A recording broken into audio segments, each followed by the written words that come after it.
balqiyaas dilaa markuu dilka geystay 30 sano kadib la qabtay qabashadiisana ay sabab u noqotay xabad biisa ah jabkeed. waa qiyaas mar walba oo la joogaba waxaa la helayaa meydad kale oo cusub iyo lafa kale oo cusub. bishii abriil sanadii 2011 meydadkii la helay 10 waa ayba ka bateen, waxaana ka mid ahaa cunug aad u yar. qofka dilaya hagaag waa rajaynaa inaad yaaban tahay sidee ku dhacday inuu muddada intaas la eg dhuunto. waa muuqaal runtii mucjiso ah, la yaabkiisana wata, laakiin waxaan kaa codsanaa inaad muuqaalkan meel walba ku sheer garayso, yacni asxaabtaada ugu sheer garee messengerka, whatsappka, instagram. maxaa yeelay qisadan waa qiso runtii aan ayadoo kale weligay arkay intaan qiso baarayay. assalaamu calaykum saaxiibayaal, ugu horreyn horta waxaan idin ka codsanaa inaad muuqaalkan sheer garaysaan, sidoo kale page-kan aad follow dhahdaan maxaa yeelay kontonkii kun wax yar ayaa nooga haray. waa hagaag waxaa laga yaabaa qisadan inay tahay khiyaali la mala awaalay, haddii aad doontana dhab u qaado, laakiin waa qiso runtii la yaab leh. ugu horreyn ku salli nabiga sallallahu calayhi wasallam, hadda xilli salaad ku tahana soo tuko. hadda ayaan gudagalaynaa. qisadan waxay bilaabmatay sanadii 2010 gaar ahaan bishii December. waxaa xilligaas aad iyo aad loo raadinayay haweeney la waayay oo lagu magacaabi jiray Shano Gelbrat. haweeneydan la waayay waxa aad iyo aad u baarayay oo u raadinayay taliye, nolol iyo geeriba waa u baarayay. xitaa ayuu watay oo la baarayay meel duur ah oo webi geesihiisa ah asagoo ka raadinaya wax cadaymo ah oo haweentan ku saabsan. waxa uu si kadis ah u arkay qof bini'aadam ah oo meel lagu duugay lafihiis. baaritaan dheeraad ah ayuu goobtii oo dhan ku sameeyey, laakiin isla meeshii waxaa laga helay 4 haween ah oo kale meydadkooda oo lafa noqday oo isla goobahaas lagu duugay. waa 4 haween ah, 4 qof oo aan mid ka midana la garanayn oo inta la dilay mid walba isla meeshan lagu duugay. taasina waxay tusinaysaa dadkan oo dhan qofka inta dilay meeshan ku duugay inuu yahay qof dilka khabiir ku ah, aadna ugu xeel dheer qarinta dambiyaasha waaweyn. waana dad wada qaaqaawan, hal qof oo ka mid ah markii la duugayay dhar ma wadan, mana jirin xitaa wax tusinaya dadkan in la aqoonsado booliiska. lafihii iyo meydadkii ayay booliisku aruursadeen, horey ayayna u qaateen baaritaano dheer, rafaad aad u badan kadib waa la aqoonsaday dadkan. meydka koowaad waxay ahayd gabadhan oo lagu magacaabi jiray Maureen, midda labaadna waxaa lagu magacaabi jiray Melissa, tan saddexaadna Michael Waterman, tan afaraadna Emberlin. gabadhan lagu magacaabo Maureen waxay ahayd hooyo 2 ilmood haysata, ninkeedii ay kala tageen oo labadeeda ilmood iska korsanaysa. waa dareemi kartaa hooyo ilmo korinaysa, way dadaalaysaa, aad ayay u dhibtoonaysaa, waxaa laga yaabaa inay khataro u bareerto. nasiib xumo hooyadan go'aan qaldan ayay qaadatay. waxay go'aansatay inay nafsadeeda iibiso. maxaan ula jeednaa waan ogaa doonaa. Maureen waxaa jirtay gabar kale oo walaasheed ah oo la ogeyd markii ay go'aankan qaldan qaadanaysay. ma u diiday? waa maya, bal way ku saacidaysay. Maureen mar walba ay ballan leedahay ilmaheeda waa ay wadaysaa, walaasheed ayay u geynaysaa, kadibna waa ay uga tagaysaa. maba u haystaan inay wax qaldan samaynayso. xaaladaas nololeed ayay in muddo ah ku jirtay gabadhan. maalinka ay ku beegnayd 9kii bisha 7aad 2007. maalinkaas Maureen ilmaheeda waxay uga tagatay walaasheed waxayna aaday hoteelka ay ballanta ku lahaydna waxa uu ku yaalay garoonka lagu magacaabo Manhattan. maalinkaas siday u baxday dib uma aysan soo noqon.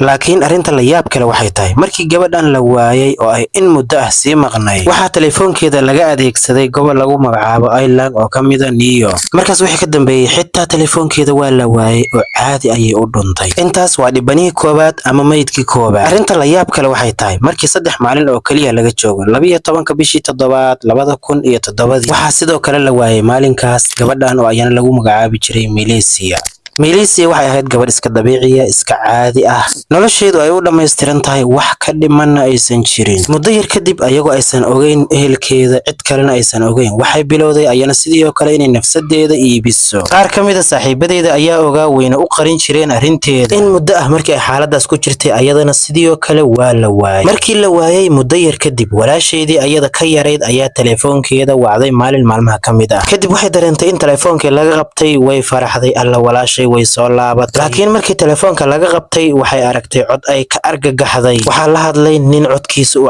cabsi yahay. waxay tiri hello aaway walaashay Melissa. wuxuu yiri ma garanaysaa Melissa? aniga ayaa dilay. markii la raacraacay oo la baarbaaray meesha uu jooga ninkii telefoonka qabtay, goobtu waxay noqotay isla garoonkii magaalada Manhattan ee gabadha koowaad ay ballanta ku lahayd, waana isla hareeraha New York. okay, dhibanaha saddexaad sanadii 2008 waa hal sano kadib. sidoo kale isla xilligaas waxaa dhuntay gabadhan oo lagu magacaabo Megan Waterman. Megan Waterman waxay ahayd gabar caan ku ah oo lagu yaqaano inay nafsadeeda iibiso. Hal cunug ayay dhashay, waa ay tarbiyeysan jirtay oo waa ay korsan jirtay, isla markaasna maalin caday ayay ragga nafsadeeda ka iibi jirtay. maalin maalmaha ka mid ah ayaa gabadhan si kadis ah loo waayay ayadana. wax yar ka hor inta aan la weyn markii dad ugu dambeysay hotel ayay joogtay. markii la waayay muddo kadib telefoonkeeda mar walba oo la waco mashquul ayuu ahaan jiray. markaas wixii ka dambeeyana qadka ayuu ka baxay, xitaa telefoonkeedii waa la waayay. dhibanaha ama meydka ugu dambeeya waxay ahayd gabadhan oo lagu magacaabi jiray Amberlin. Amberlin waxay ahayd gabar aad u isticmaasha maandooriyaha. waqtigeeda inta badan waxay ku qaadan jirtay goobaha lagu cabo oo lagu caweeyo maandooriyaha. dhaqaale yari ayaa gabadhan soo wajahday. si ay u hesho lacagtii ay maandooriyaha ku isticmaali lahaydna nafsadeeda ayay iibisay. waxayna noqotay gabar caan ku ah inay ragga iska iibiso. hagaag markii ay dhuntay waxaa la bilaabay baaritaano lagu baadi goobayo gabadhan halka ay ka baxday. almuhim mid ka mida gabadhan saaxiibadii aadka ugu dhowaa ayaa laga helay cadaymo aad u xoog. saaxiibkan ayaana ahaa mid gaar ah oo ay mar walba ka ag dhaweyde. wuxuu yidhi idhagaysta, aniga mid ka mida gabadhan saaxiibadeedii ayaan ka shakisan. waa qof aanan weligay arkin, meel u degan yahana aanan garanayn, wax ku saabsan aanan aqoon. hal maalin ayaana arkay asagoo la jooga. ninkan baabuur ayuu watay, wuxuu ahaa nin jismigiisu uu aad u weyn yahay. qaabkiisa dhan cabsi ayuu ahaa. waxaanba isdhahay insaan caadi ah ma ahan qofkan, duurjoog ayuuba u ekaa. waxaa la yidhi okay, markii adiga kuugu dambeeyday ma ninkan ayay la joogtay? macnaha markii kuugu dambeysay ninkan aadka u weyn ayay la joogtay kadibna waa la waayay oo markaas kuugu dambeeyday miya? wuxuu yiri maya, maalinkaas waa ay raacday kadibna waa uu soo celiyay. laakiin maalinkii la weynayay gabadhan waxay sheegtay nin inuu u soo bandhigay lacag aad u fara badan, lacagtaas oo gaaraysa $1,500. yacni ayada agteeda aad ayay uga badnayday. maxaa yeelay naagaha noocaasa nin ku bixinaya intaasoo lacag ah ma jiro. waxay tiri nin ayaa ii soo bandhigay $1,500, waana aadayaa telefoonka waan ka tagayaa, shandadayda waan ka taganayaa, anigoo fara bannaan ayaan aadayaa. waa dalab la yaab leh, qof u soo bandhigay $1,500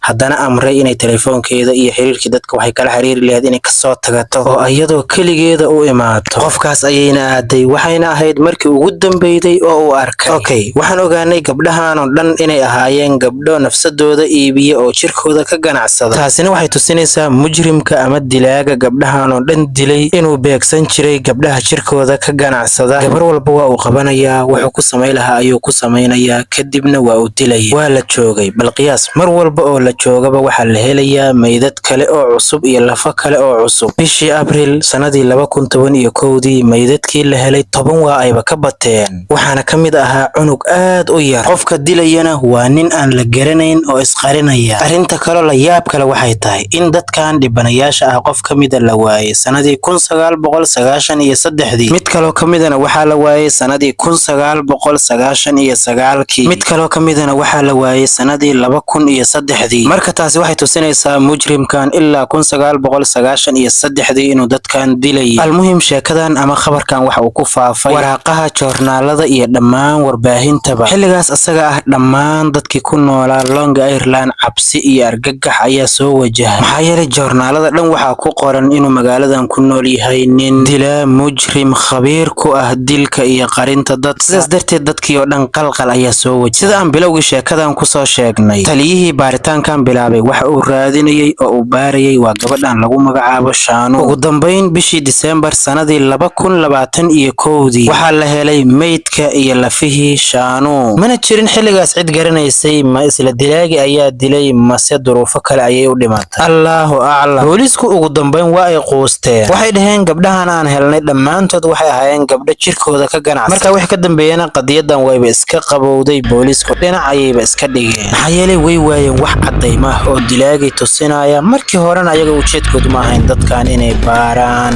hal gabar oo kali ah ayay raadinayeen, ugu dambeynna meydkeedii ayay heleen. markii qadiyadan la xiray waxaa la joogay bilo, sanado, ilaa la soo gaaray sanadii 2023. xilligaas waxaa taliska New York ku guuleystay boolis cusub. booliskan qadiyadii ayay dib dib u fureen. waxay bilaabeen inay raadiyaan cadaymo. waxay yiraahdeen waa inaan ku guuleysanaa soo qabashada mujrimkan. waxay yiraahdeen laakiin sideen ku qaban karnaa mujrimkan? ilaa 1993 ayuu dil waday, waana laazim qofkaas ilaa hadda inuu degan yahay New York. waxay yiraahdeen waa inaan dib ugu laabanaa wixii la soo dhaafay. waxayna dib ugu laabteen oo dib u raadiyeen saaxiibkii Imberlin cadaymihii uu u sheegay. Imberlin saaxiibkeedii aadka ugu dhawaa waxa uu sheegay inuu arkay nin weyn oo jismigiisa uu cabsi leeyahay, wejigiisu cabsi yahay, inuu gabadhan mar un gaari ku qaaday. booliisku waxay dhaheen marka nin tilmaamahaas leh waa inaan raadinaa. cadaynta labada ugu dhowna waxay tahay ninkan dhibanayaasha taleefoomadoodii uu adeegsaday, wadahadaladii lala hadlay iyo qaar uu mashquul ka dhigayba eriyadii uu joogay ninkaani. hadaladii iyo xiriiradii taleefoomada markii la fiiriyey ninkan hal location ama hal xaafad ayay isugu soo aruureen. booliisku waxay dhaheen marka waa hagaag, marka xaafadahan oo dhan dadka degan waa inaan ku samaynaa baaritaan dheeraad ah, maxaa yeelay mujrimka xaafadan ayuuba ku jiraa 90%. dhammaan dadka xaafadaas deganaa ayaana taleefoomadooda baaritaan lagu sameeyey iyo weliba guryahooda. intii baaritaanada lagu guda jiray waxaa la helay ninkan oo lagu magacaabo Rex Heuermann. ninkan da'diisu waxay ahayd 59 sano. markaad fiirsan ninkan waa nin weyn, aad u dheer, wejigiisa cabsi ay ka muuqato. kaamirooyinka qarsoon ee CCTV-ga ayaana ninkan duubtay. booliisku waxay dhaheen ninkan insaan caadiya ma ahan.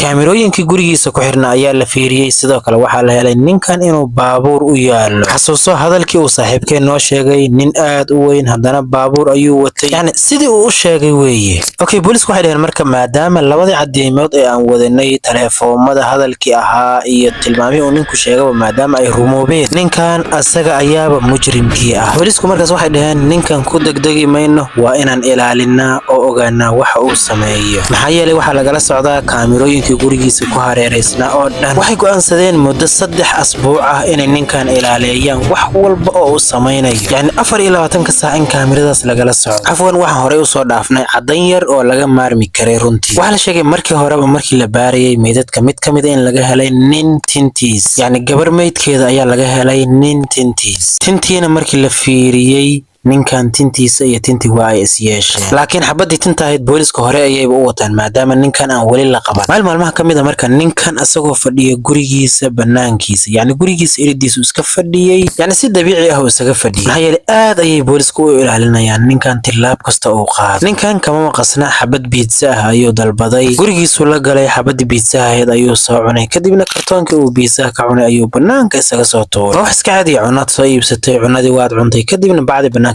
maadaama ninkan sirdoon badan ay gurigiisa agiisa joogaan, kartoonkii uu banaanka u tuuray oo haraadi yaroo biitsa ah uu ku jiray ayay soo qaateen. baaritaan ayay ku bilaabeen. waxaa ka heleen jab yaroo biitsa ah oo ninkan intuu calaliyey uu haddana iska soo tufay, kadibna jabkii biitsaha ahaa iyo xabadii tinta ahayd ayay isbarbardhig iyo baaritaan ku sameeyeen. waxay sheegeen marka ninkan candhuuftiisa iyo xabadan tinta inay isleeyihiin. sidoo kale booliiskii waxay baaritaan ku bilaabeen ninkan taleefoomadii uu isticmaali jiray noloshiisa, yani lambar walba oo horey u isticmaalay. kadibna waxaa la xaqiijiyey inuu qaar ka mida meydadkii ama dhibanayaashii uu xiriir la sameeyey ama uu la hadlay. waxaa la dhahay marka khalaas ninkani waa dambiilaha saxda ah, isla markaasna ninkani waa la qabtay ugu dambeyn. sidaad sawirkiisa ka aragtaan waa nin aad u dheer, aad u weyn, ballaaran, bini aadanba aan u ekayn. ninkan markii la qabtay waxaa la bilaabay in baaritaan dheeraad ah lagu sameeyo gurigiisa iyo wax walba oo ninkan la xiriir. ninkan waxaaba la ogaaday inuu yahay aabe, wiil iyo gabar ayuu dhalay. sawirkan aad u jeedaan waa asaga iyo xubno ka mid ah qoyskiisa. ninkan gurigiisa waxaa laga helay hub aad u fara badan oo 200 ka badan, qoryo, bistoolado, laakiin ninkan wuxuu sheegay inuu yahay ugaarsade. waxaa la yiri marka intaanu huba miya ugaar ugu tala gashay? taas waxaa ka daran gurigiisa waxaa laga helay elektarooni aad u fara badan oo 300 ka badan,